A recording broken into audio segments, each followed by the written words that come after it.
I am the researcher, and this is Mostly Monsters. Tonight, you're not just listening to stories, you're stepping into files that were never meant to leave locked vaults. Records buried beneath concrete, beneath steel, beneath silence. Five anomalies, five horrors, five things that should not exist, but do. So turn the lights down, keep something close to you, and remember, some of these might already be closer than you think. If you enjoy what you hear, subscribe, like, and comment which SCP you want me to investigate next.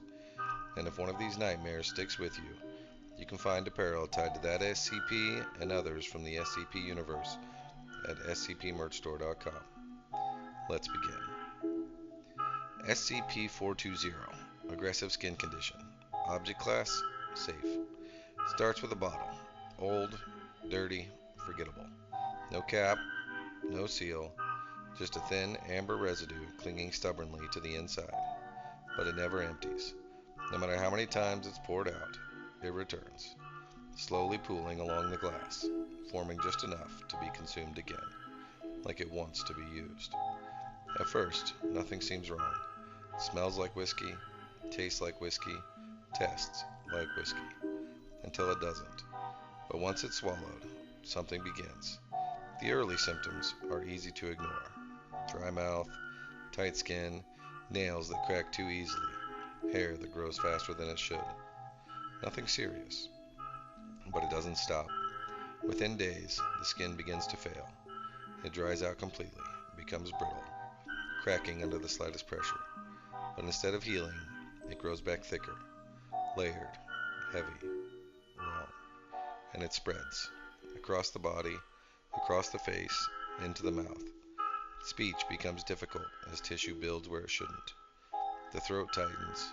Words stop forming. Breathing continues. Eating continues. But control begins to slip. Then sensation fades. The skin becomes numb, disconnected from the mind, and something else takes over. At first it's subtle. Small twitches beneath the surface. Movements that don't belong to you. Then they become deliberate. The skin begins to act independently. It forms structures, folds that open, surfaces that secrete fluid, growths that contract like crude organs. Because the body isn't feeding itself anymore, the skin is. It consumes whatever it can, breaking it down and sustaining itself through systems that shouldn't exist. The body becomes a shell, a framework, and inside, the person remains, sometimes aware, sometimes watching, trapped. By the later stages, the transformation is complete. The skin is no longer human. It controls the body completely, moving it slowly, deliberately, like a puppet.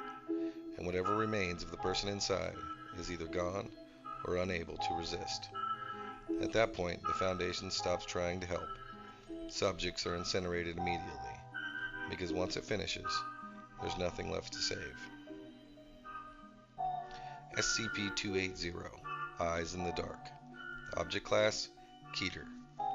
There is something in the dark. Not fear, not imagination, something real. SCP-280 does not exist the way we do. It shifts between states, sometimes solid, sometimes like smoke, and it prefers darkness, complete darkness, because that's where it hunts. In low light, it's impossible to see.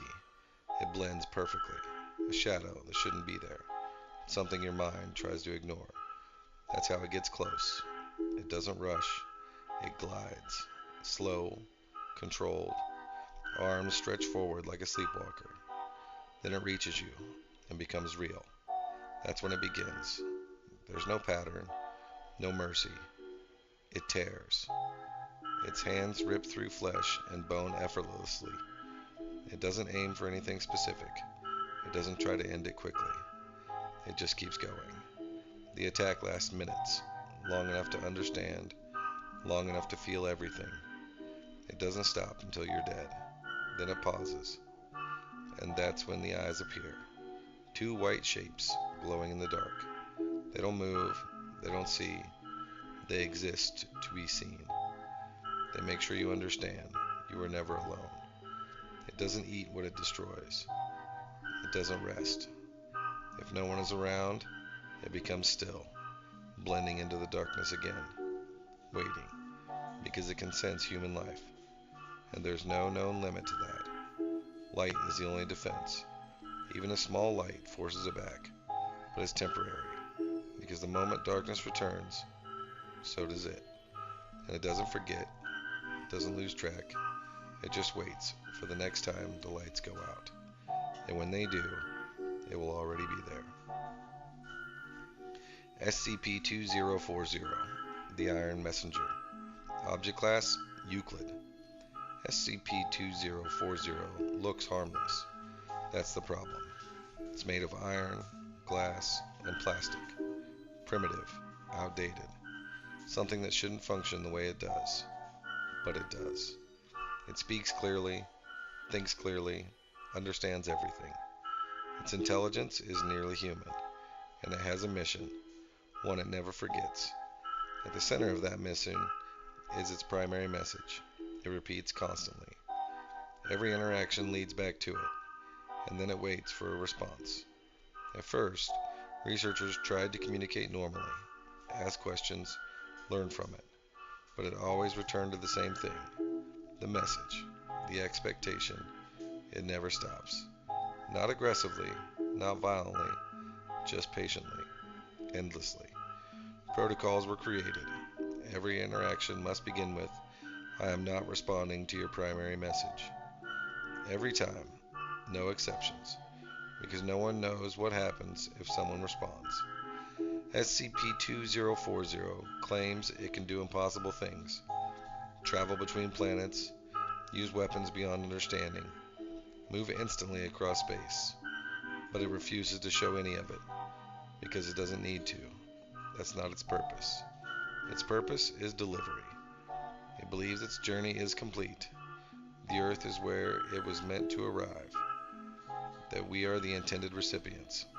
Sometimes it tells stories about distant worlds. Each one follows the same pattern. It arrives, faces resistance, overcomes it, moves on, always moving forward.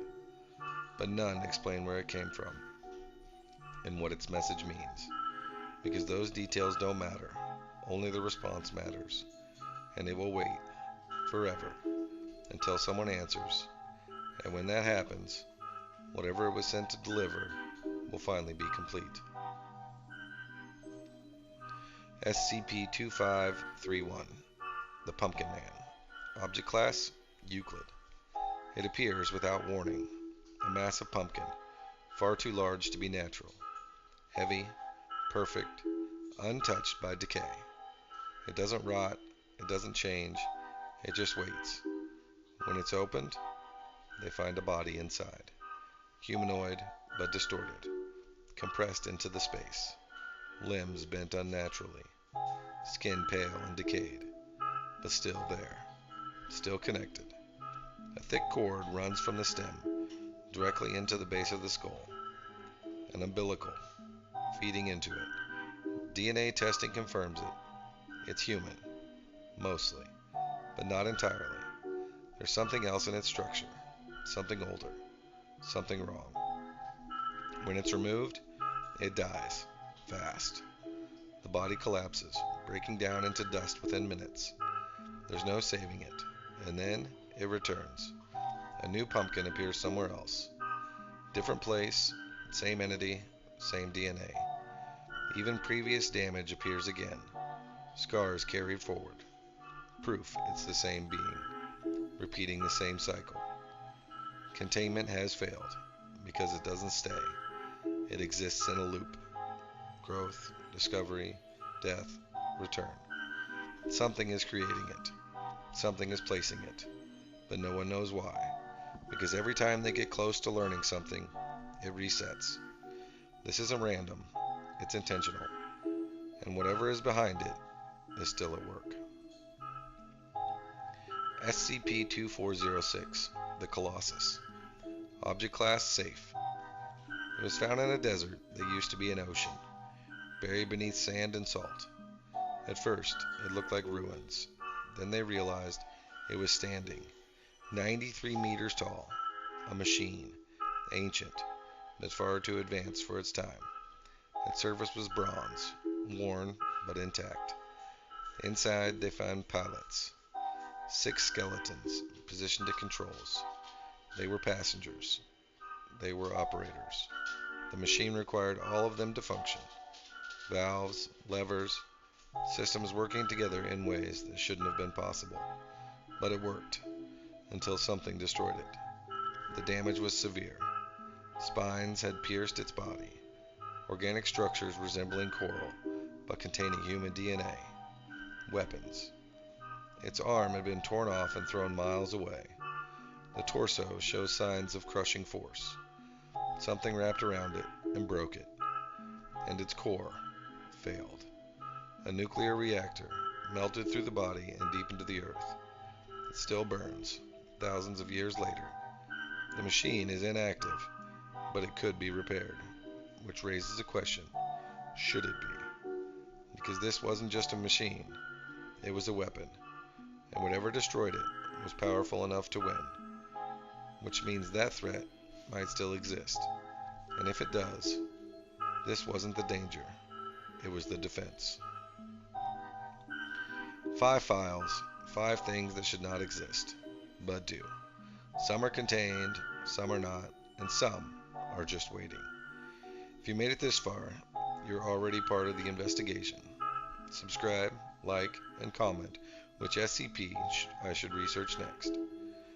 And if one of these stayed with you, you can find SCP apparel at scpmerchstore.com. I am the researcher, and this is Mostly Monsters, and I'll see you in the next file.